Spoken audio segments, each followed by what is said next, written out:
আসসালামু আলাইকুম সুপ্রিয় দর্শক শ্রোতা, আপনারা দেখেছেন কিছুক্ষণ আগে একটি ভিডিও সোশ্যাল মিডিয়াতে ভাইরাল হয়েছে। ভিপি ইমরান এবং তার কিছু শুভাকাঙ্ক্ষীকে নিয়ে একটি জায়গায় ডাকাতি করতে গিয়ে আটক হয়েছে। সেখানে অনেক লোকজন আছে, তাদেরকে একটু উত্তম মধ্যম দিচ্ছে এবং সেখানে একটি ভিডিও ধারণ করে সোশ্যাল মিডিয়াতে ভাইরাল করে দিয়েছে। তো ভিপি ইমরান তিনি হচ্ছেন একজন বিখ্যাত বহু ব্যবসায়ী। দুদিন আগে একটি ভিডিওতে দেখতেছিলাম যে সেখানে বলা হচ্ছিল যে তিনি সর্বপ্রথম বহু ব্যবসাটি শুরু করেছিলেন এবং তার গুরু মানা হচ্ছে বহু ব্যবসায়ীদের সমিতির পক্ষ থেকে। তো সেই জায়গাটি থেকে তিনি কিন্তু অনেক অর্থ সম্পদ টাকা পয়সা উপার্জন করেছে এবং তিনি একটি খ্যাতি অর্জন করেছে বহু ব্যবসায়ী নামে। এবং তার ঢাকাতে বাড়ি গাড়ি সব কিছুই হয়েছে। কিন্তু কেন তিনি এই জঘন্যতম একটি কাজে ডাকাতি তে অংশগ্রহণ করেছে বা কেন এভাবে ধরা পড়লো হঠাৎ, এটা আসলে আমাদের সবারই একটা রহস্য। আমাদের জানার ইচ্ছে যে কেন এরকম একটি ভিডিও আমরা দেখতে পেলাম সোশ্যাল মিডিয়াতে, বা কেনই বা এরকম একটা সিচুয়েশনে আসলো, এটা আসলে কতটুকু সত্য।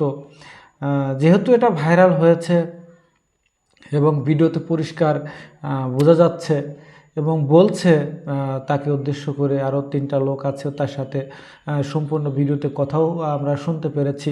তো সেই ক্ষেত্রে আমরা বুঝতে পেরেছি আসলে এটা একটা সিরিয়াস ডাকাতি করতে গিয়েছে তারা। তো এই যে একটা কাজ, আসলে বাংলাদেশ মানে একটা বিনোদন, এটা আমরা আসলে অনেক আগে থেকেই জানি। তো এখনও আমরা সেটা অনুভব করছি যে এমন কোনো মুহূর্ত নেই যে মুহূর্ত আমরা কোনো কিছু মিস করে ফেলছি না। কোনো না কোনো কিছু মিস করেই ফেলছি, কারণ 24 ঘন্টা তো আর ফেসবুকে বা সোশ্যাল মিডিয়াতে চোখ রাখা পসিবল নয়, কিছু সময় ঘুমাতে হয়। তো এই ঘুমের সময় অনেক সময় আমরা মিস করে ফেলি কোনো না কোনো একটা বিনোদন।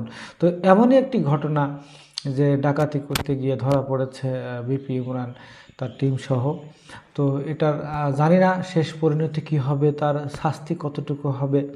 তবে যারা তাদের ভিডিওগুলো আমরা দেখতাম, অনেক সময় বাধ্য করার মতোই হতো, কারণ আমরা ফেসবুকে ঢুকলেই তাদের ভিডিও দেখতে পেতাম। এখন যতই আমরা স্ক্রল করি উপর দিকে ছুঁড়ে মারি, তারপরেও কোনো না কোনো সময় তাদের ভিডিও আসতোই, কারণ ভাইরাল টপিক ছিল বহু ব্যবসায়ীদের জন্য। তো আমি এই ভিডিওতে একটি বার্তা দিতে এসেছি, সেটা হচ্ছে যে আল্লাহ ছাড় দেন, ছেড়ে দেন না। তো আল্লাহ যখন ধরেন, দেখেন সব কিছু একদম, মানুষ জিরো থেকে যখন হিরো হয় অনেক পরিশ্রম করে, অনেক কষ্ট করে হিরো হয়, কিন্তু হিরো থেকে যখন জিরো হয় একটি রাতই যথেষ্ট। সেটার উদাহরণ আমার মনে হয় বলতে হবে না, ভিপি ইমরান।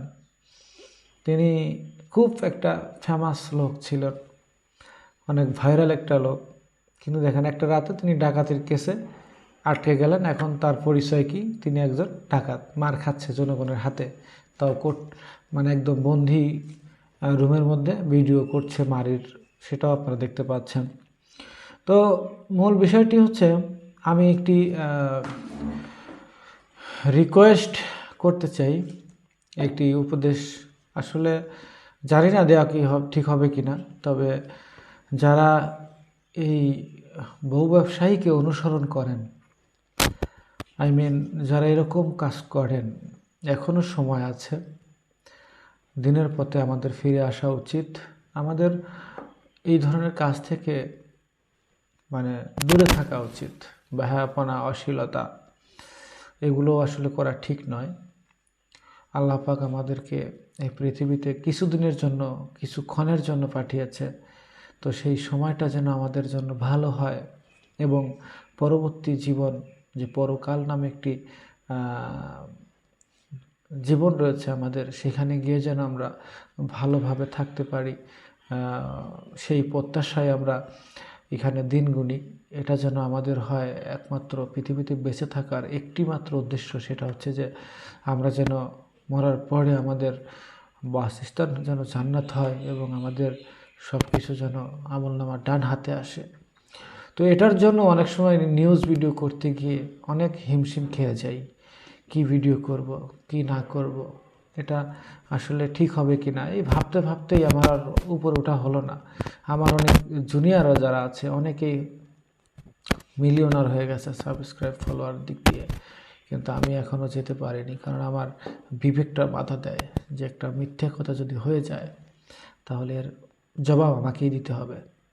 সো প্রিয় দর্শক, এই ভিডিওতে যদি আমার কোনো কথায় ভুল ত্রুটি হয়ে থাকে বা আপনার মনে কষ্ট পেয়ে থাকেন, আমি ক্ষমা প্রার্থী, আমি ক্ষমা চাই যেন। আর এই ভিডিওটি ওই জায়গাটায় যেখানে আপনি খুশি না, আপনার ভালো লাগছে না, ওইটা আপনি বাদ দিয়ে দেন। কিন্তু এই ভিডিও থেকে কোনো একটি কথা, কোনো একটি উপদেশ যদি আপনাদের ভালো লাগে এবং সেটা আপনারা গ্রহণ করেন, তাহলে আমাদের এই ভিডিওটি সার্থক হবে। তো প্রিয় দর্শক, আজকে পর্যন্তই। ভালো থাকবেন, সুস্থ থাকবেন, সবাইকে নিয়ে হ্যাপি থাকবেন। আল্লাহ হাফেজ।